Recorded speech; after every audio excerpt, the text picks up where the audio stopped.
အမျိုးသမီးဘာကြောင့်ဖြစ်လာလဲကုသိုလ်ကံကြောင့်ဖြစ်တယ်အမျိုးသားယောက်ျားဘာကြောင့်ဖြစ်လဲကုသိုလ်ကံကြောင့်ဖြစ်တယ်သူ့ရဲ့အခွင့်အရေးနဲ့ပတ်သက်ရင်ဒါကြောင့်အမျိုးသမီးတွေရဲ့ကံကကုသိုလ်ကံနည်းနည်းလေးနှိမ့်သွားတာဖြစ်တဲ့အတွက်အမျိုးသမီးတွေကအဲ့ဒီကံရဲ့အနှိမ့်အမြင့်ကြောင့်အမျိုးသမီးဖေရမိန်းမဖေရမရှိဘူးမိန်းမတရားမင်းမရှိဘူး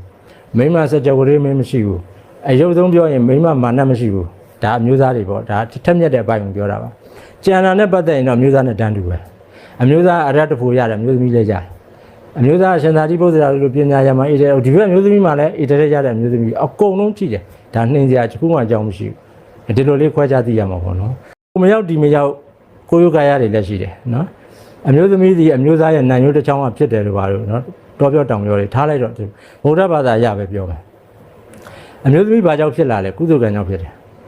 အမျိုးသားယောက်ျားဘာကြောင့်ဖြစ်လဲကုသိုလ်ကံကြောင့်ဖြစ်တယ်ဘာဖြစ်လို့မတူသလဲကုသိုလ်ချင်းတူတော့လည်းပဲအမျိုးသားတွေရဲ့ကံကပြုလို့စင်မှာတော့ထက်ထက်မြက်မြက်ဖြစ်ခဲ့တယ်သူကနည်းနည်းလေးနှုံသွားတယ်ညံ့သွားတယ်ဒါကြောင့်ခန္ဓာကိုယ်တိဆောက်ပုံစိတ်ဓာတ်အမျိုးသားအကုန်လုံးအပြုစုအမူအရာကစားယောက်ျားတွေတဲ့သူကပါလဲဆိုတပန်းဖြစ်တာပေါ့နော်မိကိုတဲ့အဖက်မှာသူကရှိလာတယ်နှိမ်တာပြောတာမဟုတ်ဘူးနော်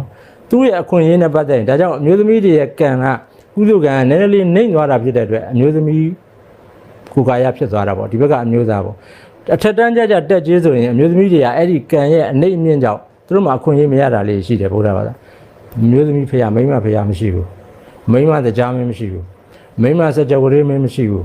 အယုတ်ဆုံးပြောရင်မိန်းမမာနမရှိဘူးဒါအမျိုးသားတွေပေါ့ဒါထက်မြက်တဲ့အပိုင်းကိုပြောတာပါကျန်တာနဲ့ပတ်သက်ရင်တော့အမျိုးသားနဲ့တန်းတူပဲအမျိုးသားအရတ္တဖို့ရတယ်အမျိုးသမီးလည်းရတယ်အမျိုးသားရှင်သာတိပုဒ္ဒရာလိုပညာရမှာအေးတယ်ဒီဘက်အမျိုးသမီးမှလည်းအေးတဲ့ရတဲ့အမျိုးသမီးအကုန်လုံးကြည့်တယ်ဒါနှင်းစရာတစ်ခုမှအကြောင်းမရှိ